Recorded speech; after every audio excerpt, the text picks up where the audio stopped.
नमस्कार, आप देख रहे हैं मिड कैप मंत्र और मार्केट की चाल बिगड़ती हुई 11,200 को टेस्ट कर चुका है। एक बार निफ्टी 11,188 तक का डिप दिखाया, उसके बाद 11,217 के लेवल्स पर आ चुका है, लेकिन 85 पॉइंट का नुकसान है। निफ्टी बैंक ज्यादा भुगत रहा है इस समय दबाव का खामियाजा। 575 से 600 अंकों का नुकसान कुछ ही क्षण पहले हमने देख लिया है। और निफ्टी के साथ साथ अगर आप मिड कैप इंडेक्स की तस्वीर देखेंगे तो यहां पर मामला बिगड़ चुका है। 288 से 285 अंकों की गिरावट, लगभग आप 300 अंकों की गिरावट पर 1.5% नीचे इस समय मिड कैप इंडेक्स को देखेंगे और ये एक अच्छा साइन बिल्कुल नहीं है। गिरने वाले शेयरों की संख्या लगातार बढ़ती दिखाई दे रही है। पूरे मार्केट में जो भी थोड़ा सा कॉन्फिडेंस था वो इरोड हो चुका है और ये मार्केट की हालत को और भी यहाँ पर दुविधा में डाल रहा है कि तेजी की पोजीशंस क्या पूरी तरह से काट लेनी चाहिए। हमारे साथ गवाह साहब जुड़ गए इस कार्यक्रम में। गवाह साहब, गुड आफ्टरनून, मिड कैप मंत्र में आपका स्वागत है। देखिए, 11,200 एक बार टेस्ट हुआ, पॉसिबिलिटी है कि उसके नीचे हम जाकर एक क्लोज देख पाएंगे। क्या निफ्टी या फिर निफ्टी बैंक में जो 600 अंकों की गिरावट देखने को मिली है, अभी भी मौका है लोगों को अपनी शॉर्ट की पोजीशन खड़ी करने का? मुझे लगता है यस, क्योंकि निफ्टी वीक नजर आता है। पॉसिबल है कि 11,150 से 11,120 स्लाइड होने की संभावना है। अब भी शॉर्ट कर सकते हैं, अब भी मौका है, लेकिन स्टॉप थोड़े डीप होंगे। वो भी होगा 11,280 के ऊपर। इतने बड़े स्टॉप के लिए आप क्वांटिटी कम कर सकते हैं, लॉट्स कम कर सकते हैं, लेकिन अब भी शॉर्ट का मौका है। जी हाँ, शॉर्ट का तो बढ़िया मौका दिख रहा है, तो आप निफ्टी में वो शॉर्ट का ट्रेड लेकर चलें। अच्छा, अब कुछ स्टॉक्स जो ज्यादा बिखर रहे हैं इस घंटे, उस पर ध्यान देते हैं। इंटरग्लोब एविएशन अब 6% नीचे और अच्छे खासे ओपन इंटरेस्ट पर यहाँ पर हम देख रहे हैं लोगों ने अपनी मंदी की पोजीशन खड़ी की है। 1153 के लेवल्स आ चुके हैं। क्या यहाँ पर इस समय एक अग्रेसिव शॉर्ट लिया जाए? देखिए, फ्यूचर्स में एक बहुत तगड़े डिस्काउंट पर ट्रेड कर रहा है ये। मेरे ख्याल से शॉर्ट कर देना चाहिए। 1200 का स्टॉप होना चाहिए। पॉसिबल है कि 1150 से 1130 का ये जोन है, वहां तक स्लाइड होने की संभावना है। इंडिगो और 1150 से 30 आप कैश मार्केट के भाव बोल रहे हैं, क्योंकि 53 के लेवल्स पर ये इस समय फ्यूचर्स में ट्रेड कर रहा है। पीवीआर दूसरा यहाँ पर एक कैंडिडेट बिकवाली का, कल भी यहाँ इसी घंटे आपको याद होगा इसमें गिरावट देखने को मिली थी। आज फिर 5% नीचे, अब 1633 के लेवल्स फ्यूचर्स में तो आ ही चुके हैं। क्या 1600 के नीचे भी क्रैक कर सकता है ये? पॉसिबल है, लेकिन कैश के लेवल में बता दूंगा 1600 तक देखने को मिल सकते हैं। स्टॉप होगा 1700 का। अब भी इसमें कुछ अराउंड 56 रुपीज की एक गिरावट अब भी बाकी है। वीकनेस है पीवीआर में भी, तो पीवीआर भी कमजोरी की तरफ बढ़ता हुआ, और इनफैक्ट काफी बिखर चुका है इस पूरे हफ्ते ये काउंटर।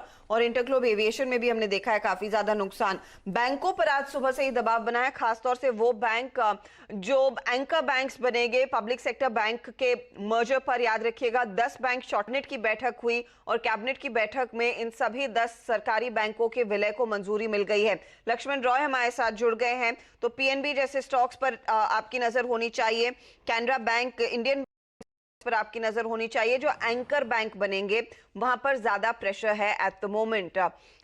लक्ष्मण को जोड़ लेते हैं। लक्ष्मण, कैबिनेट ने क्या फाइनल डिसाइड किया है आज की बैठक में? देखिए, कैबिनेट की जो बैठक हुई उसके बाद क्या फैसले लिए गए, इसकी औपचारिक जानकारी तो सरकार की तरफ से अभी नहीं दी गई है। 3 बजे प्रेस कॉन्फ्रेंस करेंगे वित्त मंत्री निर्मला सीतारमण, तब वहां पे जाकर औपचारिक जानकारी आएगी। लेकिन सूत्रों के हवाले से जो मुझे जानकारी मिली है उसके मुताबिक कैबिनेट ने 3 महत्वपूर्ण फैसले लिए हैं। सबसे महत्वपूर्ण फैसला सरकारी बैंकों के मर्जर को लेकर के है। वित्त मंत्रालय ने जो ऐलान किया था कि 10 सरकारी बैंकों को अलग अलग समूहों में विलय किया जाएगा, वित्त मंत्रालय के उस प्रस्ताव को कैबिनेट ने हरी झंडी दे दी है और 10 सरकारी बैंक को मिला करके 4 सरकारी बैंक बनाया जाएगा। ये जो बैंक है, जैसे पंजाब नेशनल बैंक के साथ oriental bank of commerce, United bank को मिलाया जाएगा। कैनरा बैंक के साथ सिंडिकेट बैंक को मिलाया जाएगा। यूनियन बैंक के साथ आंध्रा बैंक और कॉर्पोरेशन बैंक को मिलाया जाएगा। और यूनियन बैंक के साथ आंध्रा बैंक, कॉर्पोरेशन बैंक को मिलाया जाएगा। और इंडियन बैंक के साथ जो है इलाहाबाद बैंक का विलय किया जाएगा। एक दूसरा जो महत्वपूर्ण फैसला लिया गया है वो है कंपनीज एक्ट में बदलाव को लेकर के। 40 अलग अलग जो कानून थे जिनको आपराधिक मामले के तहत रखा गया था, उन 40 कानूनों को आपराधिक मामले के दर्जे से हटा दिया गया है। यानी ईज ऑफ डूइंग बिजनेस की तरफ एक बड़ा कदम उठाया गया है। घरेलू कंपनियों को विदेश के स्टॉक एक्सचेंज में सीधे लिस्ट करने की छूट दी गई है। इसके लिए भी कंपनीज एक्ट में जरूरी बदलाव किया जाएगा। कैबिनेट से मंजूरी मिल गई है। माना जा रहा है संसद के इसी सत्र में सरकार इसको पेश करके पारित कराने की कोशिश करेगी। एक महत्वपूर्ण फैसला, सिविल एविएशन में एफडीआई के नियमों में ढील दी गई है, जिसके साथ ही एयर इंडिया में 100% विदेशी निवेश का रास्ता साफ हो सकता है। ये कुछ महत्वपूर्ण फैसले लिए गए हैं कैबिनेट में की बैठक में, जिसका औपचारिक कुछ ही देर बाद सरकार की तरफ से 3 बजे वो प्रेस कॉन्फ्रेंस होने वाली है। ये तमाम ऐलान आप तब सुनेंगे वित्त मंत्री निर्मला सीतारमण और साथ ही साथ प्रकाश जावड़ेकर की जुबानी, जो अध्यक्षता में रहेंगे उस पर्टिकुलर प्रेस कॉन्फ्रेंस में। लेकिन निफ्टी आपकी स्क्रीन पर एक बार फिर लेकर आते हैं। डेज लो पर है और जहां पर हमने कार्यक्रम की शुरुआत की थी वहां से और फिसल चुका है। 11,217 पर आपको याद होगा हमारी नजरें थी जब हमने ये कार्यक्रम शुरू किया। 11,178 के लेवल्स आ चुके हैं। गाबा साहब ने आपको कहा कि एक क्रैकडाउन देखने को मिला है, शॉर्ट का ट्रेड आपको लेना चाहिए। पीवीआर, इंटरग्लोब एविएशन, ये वो सारी कंपनियां हैं, कोरोना वायरस के खतरे से यहां पर इनके बिजनेसेस पर इंपैक्ट पड़ेगा। इंडियन होटल आपकी स्क्रीन पर लेकर आएंगे। 2 हफ्ते पहले ही इंडियन होटल के मैनेजमेंट से मेरी बात हुई थी गाबा साहब, और उन्होंने स्पेसिफिकली कहा था कि इसका डर जो है वो लगातार बढ़ रहा है। फर्स्ट क्वार्टर के मार्जिन्स पर एक हिट देखने को मिलेगा और वो स्टॉक देखिए आज 7% नीचे आ चुका है इंडियन होटल का, 123 124 के भाव पर। क्या अभी भी मौका है इसमें से एग्जिट करने का? बिल्कुल, मेरे ख्याल से और भी संभावना है कि और भी स्लाइड हो। यहाँ पर जो वीकनेस का जो बार बना हुआ है काफ़ी वीक है। पॉसिबल है कि 100 का जोन भी देखने को मिले और 100 एक साइकोलॉजिकल सपोर्ट रहेगा। इसका मतलब ये नहीं कि वहाँ पर रुकेगा, वो भी ब्रेक हो सकता है, लेकिन 100 एक साइकोलॉजिकल सपोर्ट है, इसलिए वहाँ पर अगर शॉर्ट तो होगा नहीं, लेकिन मेरे ख्याल से एग्जिट का मौका है। तो एक एग्जिट कीजिए। देखिए इन स्टॉक्स में पोजीशन रखकर उम्मीद में रहना थोड़ा सा खतरे से खेलने वाली बात होगी, क्योंकि किसी को नहीं पता कि बिजनेसेस पर क्या इंपैक्ट पड़ता हुआ दिखाई दिया है जिस तरह के केसेस कोरोना वायरस के अब सामने निकल कर आ रहे हैं। अच्छा, IRCTC का भी स्टॉक, अच्छी क्वालिटी के शेयरों को भी लोग छोड़ नहीं रहे हैं। जहां पर मुनाफा है वो घर लेकर जा रहे हैं। 4% नीचे और इस घंटे करीब 1.5% तक का नुकसान IRCTC ने भी दिखा दिया है।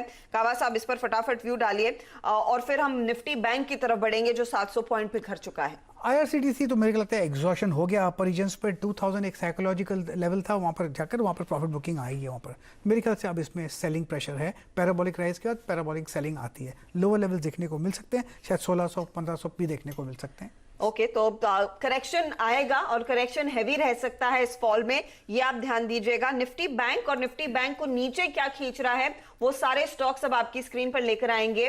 कार्यक्रम की शुरुआत में करीब 580 पॉइंट नीचे था इंडेक्स, अब आ चुका है ये 724 पॉइंट नीचे, 2.5% का क्रैकडाउन बस कुछ चंद मिनटों में हुआ है निफ्टी बैंक पर। आप गौर करिएगा, IndusInd bank, state bank of India, HDFC bank और ICICI बैंक, ये वो स्टॉक्स है जो सबसे ज्यादा प्रेशर डाल रहे हैं और HDFC बैंक तो सबसे ज्यादा टूटा है। SBI इस समय सर यहां पर लिक्विडेशन शुरू हो चुका है, 280 के लेवल्स आ चुके हैं।